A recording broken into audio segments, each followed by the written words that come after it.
En ce qui me concerne, je vais vous présenter le rôle de l'autorité centrale française dans ces dossiers.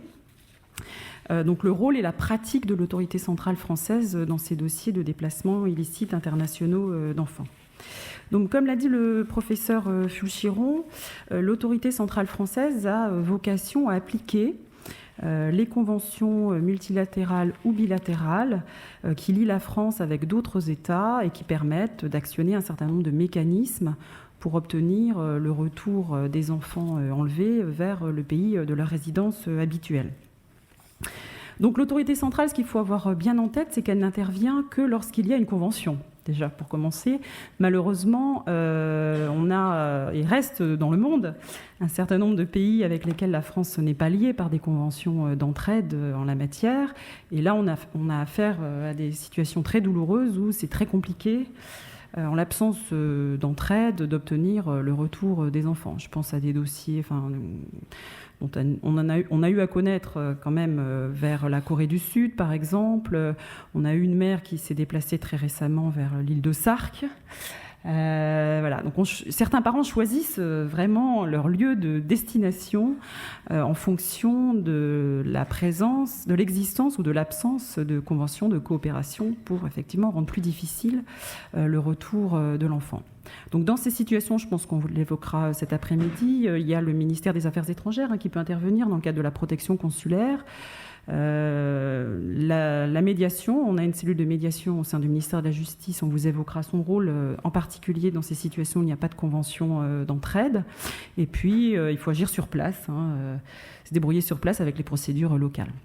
Donc moi, je vais vous parler du reste, c'est-à-dire quand il existe des conventions et que l'autorité centrale française peut faire quelque chose pour demander, solliciter et obtenir, parce qu'on a un certain nombre, heureusement, de retours d'enfants pour obtenir donc le retour des enfants illicitement déplacés vers leur pays d'origine. Alors, tout d'abord, je vais vous présenter l'autorité centrale française, parce qu'on a un nom un petit peu barbare, le Bureau du droit de l'Union, du droit international privé et de l'entraide civile. Donc, l'autorité centrale française, c'est un bureau du ministère de la Justice. Ce n'est pas toujours le cas dans les autres pays. Dans certains pays, l'autorité centrale est un bureau d'un autre ministère. Souvent, c'est le ministère de l'Éducation, le ministère des Affaires sociales. Ça peut être aussi une agence. Je crois qu'en Allemagne, ce n'est pas directement le ministère, mais une émanation du ministère qui joue le rôle de l'autorité centrale. Donc, c'est très intéressant d'être situé au sein du ministère de la Justice parce qu'à la fois, on gère les dossiers, mais aussi on peut agir pour suggérer des modifications législatives ou réglementaires sur ces questions. Et donc, c'est très intéressant, je pense, d'être situé au sein du ministère de la Justice. Donc, l'autorité centrale française, c'est donc un bureau qui est désigné par la France comme autorité centrale, le BEDIP, donc pour la Convention de la Haye 1980, la Convention de la Haye 1996. Vous savez, la Convention de la Haye 1996, c'est une convention qui s'applique au niveau mondial en matière de protection internationale des mineurs. Et c'est une convention qui est très importante aussi en matière de déplacements illicites internationaux d'enfants, puisqu'elles peuvent fonctionner en même temps, la Convention de la Haye 80, la Convention de la Haye 96. Donc, on est aussi l'autorité centrale française pour cette convention. On est l'autorité centrale française pour le règlement Bruxelles de bis, qui donc complète au sein de l'Union européenne la Convention de la Haye 1980. Et également, donc, on est l'autorité centrale française dans le cadre des quelques conventions bilatérales qui peuvent être appliquées en cas de déplacement illicite international d'enfants. On a d'autres attributions que je n'évoquerai pas ce matin puisque ce n'est pas l'objet de la conférence, mais ça peut être aussi utile puisqu'on traite de tout ce qui est obtention preuve. Donc quand on a besoin d'obtenir des informations, un juge par exemple a besoin d'obtenir des informations sur une situation à l'étranger, on peut également intervenir. Voilà. Alors on est en tout 23 personnes. Dont 13 qui traitent de ces dossiers de coopération en matière familiale. Donc l'équipe est variée et multilingue, puisque au sein du BEDIP, il y a 7 juristes de haut niveau, dont l'une est présente ce matin, qui traite donc de ces demandes de coopération d'un point de vue juridique. On a 3 magistrats qui travaillent au sein de l'autorité centrale, 3 avocates spécialisées, une directrice des services de greffe, 4 secrétaires, 2 éducateurs de la protection judiciaire de la jeunesse, qui sont affectés à la cellule de médiation familiale internationale, donc qui vous sera présentée, dont le rôle vous sera présenté cet après-midi. Au sein du bureau, les différents intervenants, évidemment, parlent l'anglais et d'autres langues. Hein. On se rend compte, quand on traite ces dossiers, que si on arrive à entrer en communication avec nos homologues étrangers dans leur langue, ça marche beaucoup mieux. Donc tout le monde parle anglais, mais au sein du bureau, on a des personnes qui parlent arabe, russe, espagnol, portugais, polonais. On s'est rendu compte qu'en parlant polonais avec les Polonais, ça marchait beaucoup mieux. Et en parlant espagnol avec les Espagnols, ça marchait aussi beaucoup mieux qu'en passant par l'anglais, par exemple. Donc c'est vraiment important que l'autorité centrale soit dotée de moyens suffisants pour qu'il y ait en son sein des personnes qui soient des juristes chevronnés sur ces questions de déplacement d'enfants, puisque ce sont des questions juridiques compliquées. Et aussi qu'ils puissent maîtriser des langues étrangères, parce que c'est important aussi de pouvoir entrer en communication avec nos homologues étrangers. Alors, je vais vous donner quelques statistiques pour vous présenter un petit peu l'activité de l'autorité centrale. Donc, les chiffres que je vais vous donner ne sont pas des chiffres exhaustifs, puisque nous, comme je vous l'ai indiqué, on ne traite que les dossiers pour lesquels on nous a demandé notre coopération, notre intervention, dans le cadre d'une convention d'entraide. Et on peut aussi, donc je ne l'ai pas indiqué, mais on peut aussi se passer des services de l'autorité centrale et saisir directement un avocat, notamment dans le cadre de la Convention de la Haye 1980, qui peut, sans passer par l'autorité centrale, directement agir dans le pays où l'enfant a été enlevé pour actionner le juge du retour. Donc il y a différents canaux qui peuvent être utilisés, l'autorité centrale ou directement un avocat. Alors, ce qui passe par l'autorité centrale, on est saisi chaque année de 300 nouveaux dossiers d'enlèvement d'enfants. C'est à peu près stable, ça varie un petit peu, ça augmente, ça baisse, mais en grosso modo, c'est 300 dossiers. En général, les déplacements ont plutôt lieu vers l'étranger, donc on est plutôt requérant que requis. Il y a 60% de nos dossiers qui sont des dossiers où les enfants ont été enlevés de la France vers l'étranger et 40% de nos dossiers où les enfants ont été enlevés de l'étranger vers la France. Alors, les pays vers lesquels les enfants sont majoritairement enlevés, 35% de nos dossiers, ce sont des enlèvements vers les pays de l'Union européenne. C'est la proximité géographique, notamment la Belgique, l'Italie, le Royaume-Uni, l'Allemagne, les pays frontaliers. 35% encore de nos dossiers sont des enlèvements vers les pays du Maghreb. Donc, compte tenu des liens avec ces pays, des liens de la France historique, de la France avec ces pays, le Maroc, la Tunisie, l'Algérie. Donc, c'est un gros contingent de dossiers. Et on a 30% de dossiers où les enfants sont enlevés vers d'autres pays du monde. Et là, c'est assez équilibré. On a les États-Unis, on a le monde entier en réalité, puisque maintenant tout le monde bouge. Alors, il y a des différences par contre dans les dossiers selon les zones, justement. Alors, ce que je voulais vous dire, c'est qu'on a autant d'enlèvements vers l'Europe que depuis l'Europe. Les gens bougent dans les deux sens en général. Donc, on est saisi à la fois quand des enfants sont déplacés vers un autre pays européen ou quand un enfant est déplacé d'un pays européen vers la France. On agit dans les deux sens. Donc, c'est assez équilibré la coopération au sein de l'Union européenne.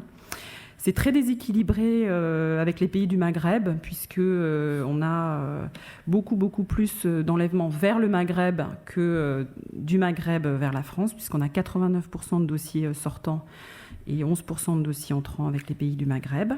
Et avec le reste du monde, c'est assez équilibré, sauf des particularités. Par exemple, avec la Turquie, on a quasiment que des dossiers où les enfants sont enlevés vers la Turquie pour passer d'ailleurs vers d'autres pays où c'est beaucoup plus compliqué de les récupérer.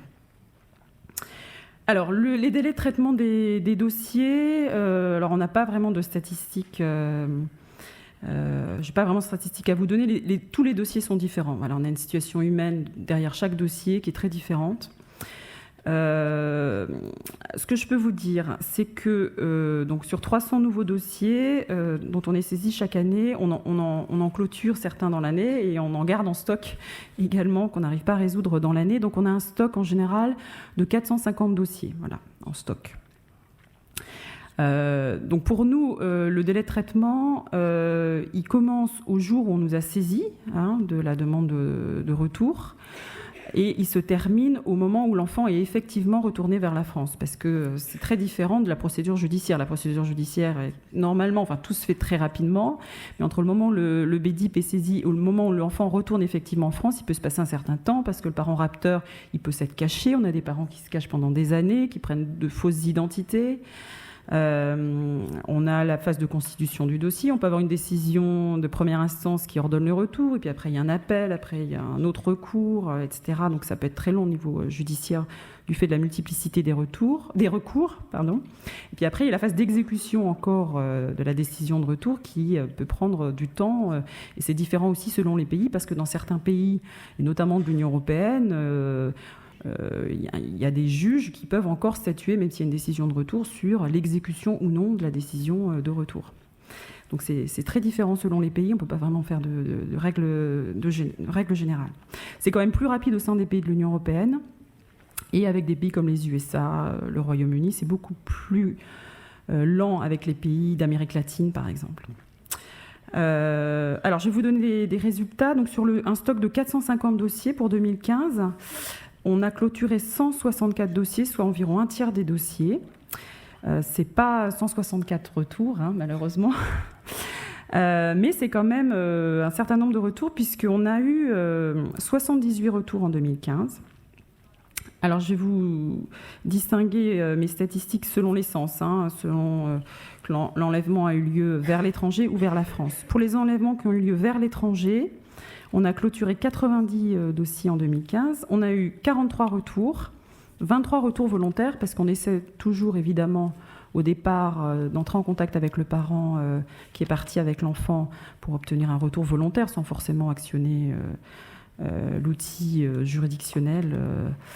Donc on a eu 23 retours volontaires, on a eu 20 décisions de retour, donc par des décisions étrangères qui ont été ordonnées. On a eu 8 décisions de non-retour, parce qu'effectivement, même si en principe la Convention de La Haye dit que l'exception, ça reste l'exception, mais il existe des décisions de non-retour. Mais c'est quand même très peu, c'est 8 décisions de non-retour en 2015 sur le monde entier. On a eu 19 désistements ou carences des requérants avant l'introduction de la demande de retour, parce que parfois il y a des parents qui nous disent « maintenant j'arrête le dossier ».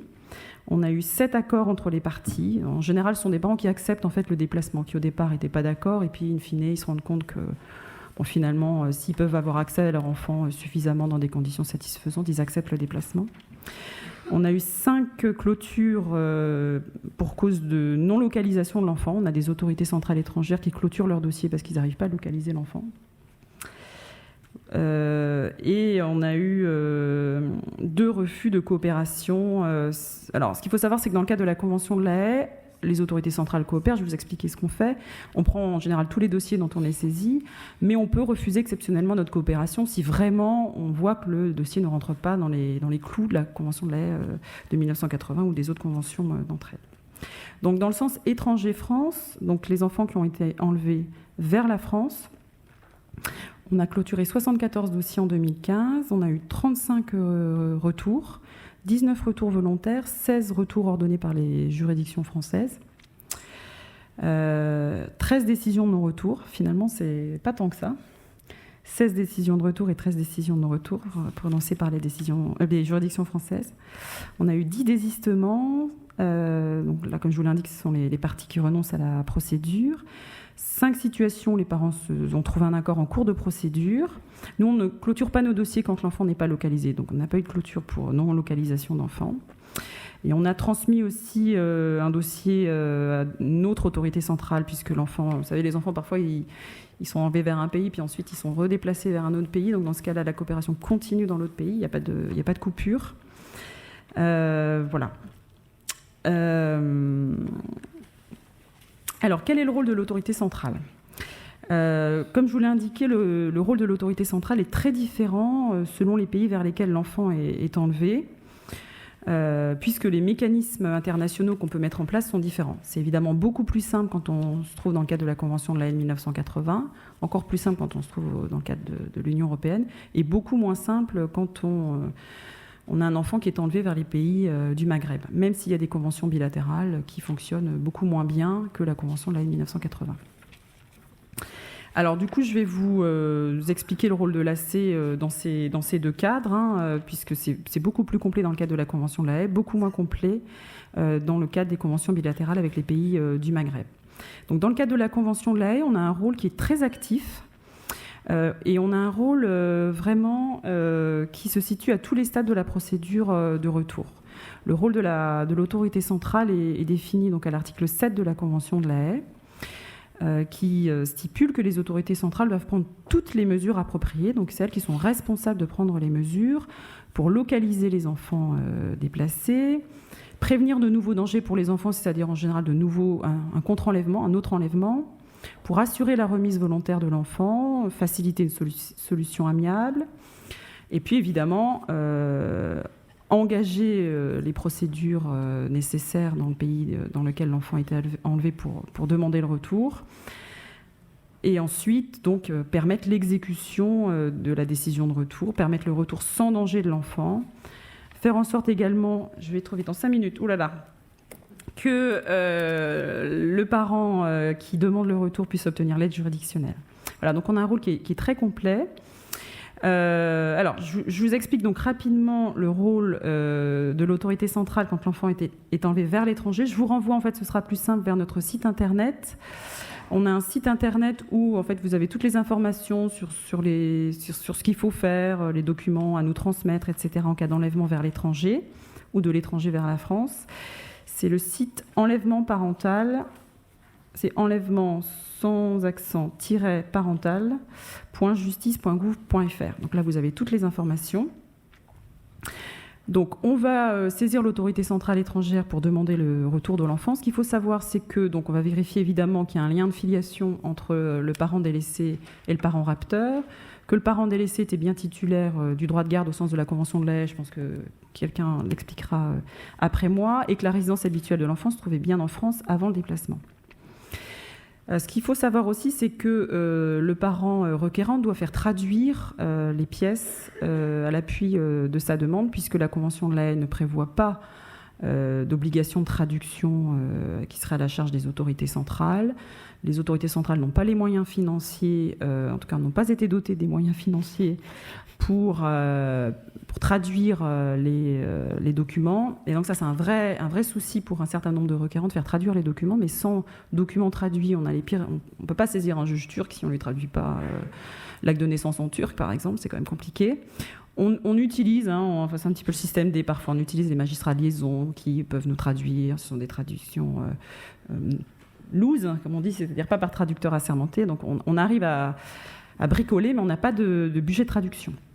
Donc on va saisir nos homologues étrangers et suivre la procédure, mettre une pression, on va dire, une certaine pression sur nos homologues étrangers, bienveillante, mais certaine, pour que le dossier avance à l'étranger et que le juge compétent soit saisi, que dans l'hypothèse où il rende une décision de retour définitive, non susceptible de recours suspensif, elle puisse être exécutée. Et donc là, on essaie d'utiliser tous les leviers, notamment les magistrats de liaison quand ils existent, le ministère des Affaires étrangères aussi, qui peut nous apporter un soutien très important dans certains pays et qui est sur place, qui présente l'intérêt d'être sur place. On est également une sorte de chef d'orchestre pour permettre l'articulation entre ces procédures qui existent sur le plan civil et aussi les procédures qui sont souvent engagées en parallèle sur le plan pénal, parce que la soustraction de mineurs, la non-représentation d'enfants, c'est une infraction pénale, comme on vous l'a indiqué, et souvent le pénal permet d'avoir à disposition d'autres moyens pour localiser les enfants qui peuvent être plus performants que les moyens dont les autorités disposent simplement dans un cadre civil pour localiser les enfants. Donc souvent, il faut articuler les procédures qui sont prévues dans le cadre de la Convention de La Haye avec une procédure au pénal. Donc nous, on entre en communication avec le procureur, le juge d'instruction, le cas échéant, pour articuler les deux procédures, parce que l'objet de la procédure pénale, c'est d'obtenir le retour, en réalité. C'est à la fois la condamnation, mais surtout récupérer l'enfant, localiser le parent rapteur et permettre le retour de l'enfant. Et on va également être un outil pour permettre la communication avec le juge étranger, le juge du retour. Le juge du retour, il peut demander un certain nombre d'éléments pour être sûr que s'il leur donne le retour, l'enfant sera entre de bonnes mains, qu'il sera protégé si on a soulevé un éventuel danger pour l'enfant dans l'hypothèse où le retour serait ordonné. Donc nous, on est là pour rassurer en quelque sorte le juge étranger, fournir des garanties si elles sont demandées. Et ça, c'est très important pour que les dossiers aboutissent, qu'on puisse être en soutien de la demande et apporter les garanties que le juge étranger peut conditionner. Voilà. Quand on est requis, c'est-à-dire quand le déplacement a lieu vers la France, donc là, on a un rôle beaucoup plus actif, puisque, mais là ce sera peut-être Madame Lagémy qui le présentera, en tout cas sur le volet judiciaire. Là, pour le coup, on doit, nous, en tant qu'autorité centrale française, faire le nécessaire pour localiser l'enfant, saisir le juge, exécuter la décision qui sera prise par le juge. Notre bras armé, c'est le ministère public, le procureur de la République, donc auquel on ne peut pas donner d'instruction individuelle, mais qui est notre bras armé. Donc on a une relation avec le procureur de la République, qui est une relation de communication, d'instruction générale. Voilà. En général, je dirais que pour tout ce qui est phase pré-contentieuse, le procureur de la République va nous suivre totalement. Pour ce qui est de l'exécution de la décision de retour, c'est vrai que depuis 2012, il y a un décret qui vraiment encadre très bien l'exécution de la décision de retour, qui met tous les pouvoirs entre les mains du procureur de la République, et c'est lui qui va décider, et c'est d'ailleurs très bien que ce soit ainsi, puisque c'est lui qui est sur place, selon quelle modalité il faut exécuter la décision de retour. Donc en 2 minutes, je vais vous parler de notre coopération avec les pays du Maghreb. Alors là, on a un rôle qui est beaucoup plus limité, parce que les conventions, évidemment, prévoient beaucoup moins de dispositions qui permettent d'obtenir le retour des enfants. Il n'y a pas d'action en retour à proprement parler avec l'Algérie et la Tunisie, donc les pays avec lesquels on est lié par une convention bilatérale. Le Maroc étant un pays qui fait partie de la Convention de l'Haye de 1980, donc qui n'est pas un pays à coopération limitée. Avec l'Algérie et la Tunisie, il y a des outils. Ce qu'il faut savoir, c'est que ce qui est prévu finalement dans ces outils, on se rend compte en pratique que ça ne fonctionne pas.